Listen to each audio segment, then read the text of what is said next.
All right, so we're on to chapter 6, and Jesus has been hanging all around different places. He's been to Samaria, he's been to Jerusalem, and he's in Galilee at this point, near the Sea of Galilee. So Jesus had just said that he is Moses, and that was like a big deal, I think, saying he's like a clone of Moses, but he didn't say he's a clone. After these things, Jesus went away to the other side of the Sea of Galilee, or Tiberias, and a great multitude was following him because they were seeing the signs which he was performing on those who were sick. And Jesus went up on the mountain, and there he sat with his disciples.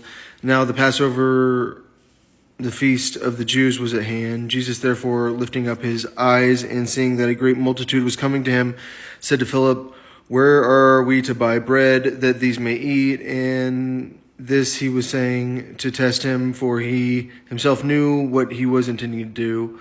Philip answered him, 200 denarii worth of bread is not sufficient for them, for everyone to receive a little. One of his disciples, Andrew, Simon Peter's brother, said to him, "There is a lad here who has 5 barley loaves and 2 fish, but what are these for so many people?" Jesus said, Have the people sit down."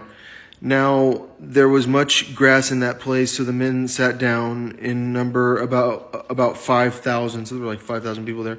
Jesus therefore took the loaves, and having given thanks, he distributed to those who were seated, likewise also on the fish, as much as they wanted. And when they were filled, he said to the disciples, "Gather up the leftover fragments, that nothing may be lost." And so they gathered them up and filled 12 baskets with fragments from the 5 barley loaves, which were left over by those who had eaten.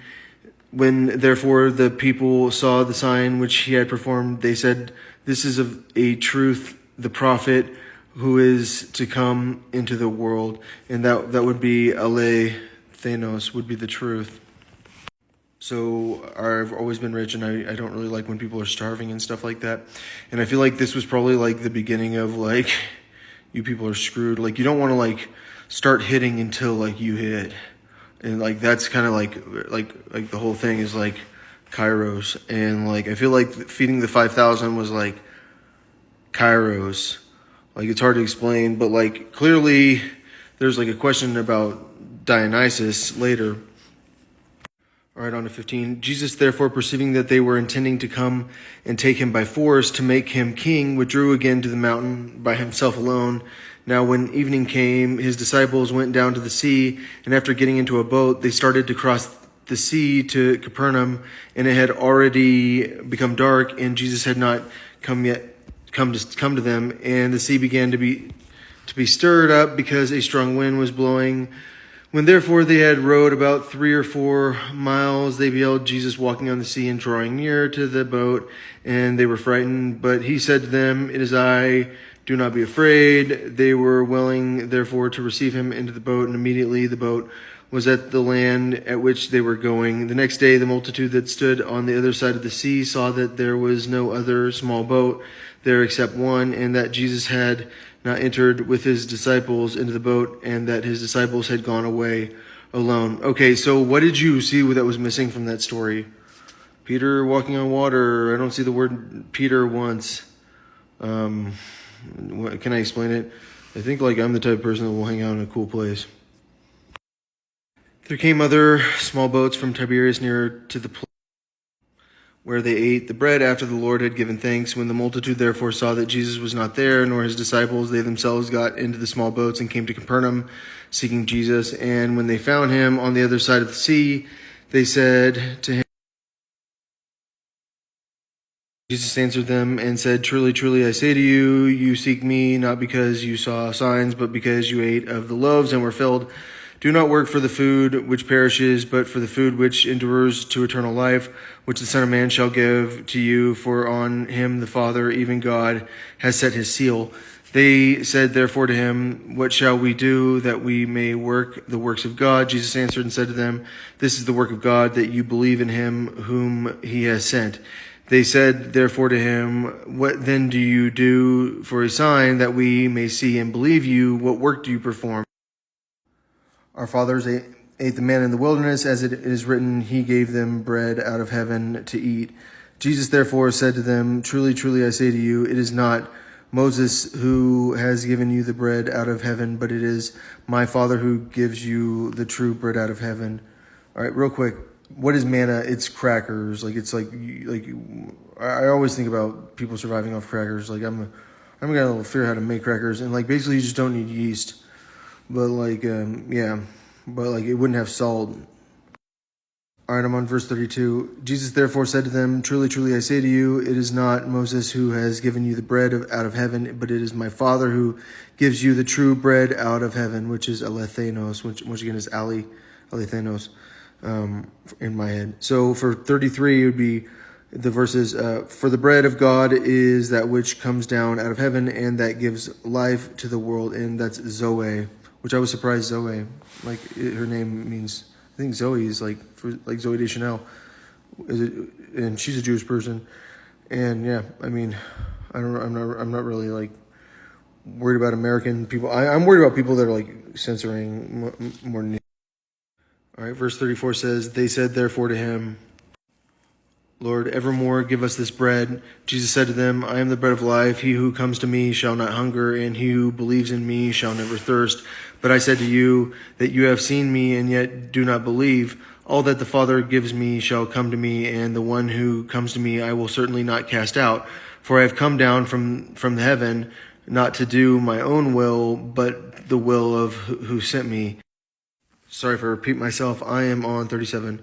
All that the Father gives me shall come to me, and the one who comes to me I will certainly not cast out. For I have come down from heaven not to do my own will, but the will of him who sent me. And this is the will of him who sent me, that of all that he has given me I lose nothing, but raise it up on the last day. For this is the will of my Father, that everyone who beholds the Son and believes in him may have eternal life, and I myself will raise him up on the last day, which would be now. All right, so Jesus is dealing with Jews from his hometown because he's kind of near Nazareth. He's Jesus in Nazareth. He's in Galilee. All right, the Jews therefore were grumbling about him because he said, I am the bread that came down out of heaven, manna alley. And they were saying, is not this Jesus, the son of Joseph, whose father and mother we know? How does he now say, I have come down out of heaven? Jesus answered and said to them, do not grumble among yourselves. No one can come to me unless the Father who sent me draws him, and I will raise him up on the last day. Yeah, I've seen that before, where they will repel people from me. It is written in the prophets, and they shall all be taught of God. Everyone who has heard and learned from the Father comes to me. Not that any man has seen the Father except the one who is from God. He has seen the Father. Truly, truly, I say to you, he who believes has eternal life. I am the bread of life. Your fathers ate the manna in the wilderness, and they died. This is the bread which comes down out of heaven, so that one may eat of it and not die. I am the living bread that came down out of heaven. If anyone eats of this bread, he shall live forever. And the bread also which I shall give for the life of the world is my flesh. So the way you survive is through Isus, very clearly. That's the only reason the Jewish people survived at all. The Jews therefore began to argue with one another, saying, how can this man give us his flesh to eat? Jesus therefore said to them, truly, truly, I say to you, unless you eat the flesh of the Son of Man, drink his blood, you have no life in yourselves. So that is a reference to Dionysus, and clearly Greek people would know, that guy is turning water into wine. That is Dionysus. 54, he who eats my flesh and drinks my blood has eternal life, and I will raise him up on the last day. For my flesh is true food, and my blood is true drink. He who eats my flesh and drinks my blood abides in me, remains, stands in me, and I in him. I stand with him, I think would be how I'd say it. As the living Father sent me, and I live because of the Father, so he who eats me and he who shall live because of me. This is the bread which came down out of heaven, not as the fathers ate and died. He who eats this bread shall live forever. So this is a ceremony that combines Judaism with Christianity. I'm not going to finish the chapter, but I'll try. So these things he said in the synagogue as he taught in Capernaum. Many therefore, so he's saying all this crazy Dionysus stuff in the synagogue is what I'll finish on. And he's talking about combining Judaism with Greek paganism. And so polytheism was what it was combining it with. So it was a big deal what he was saying.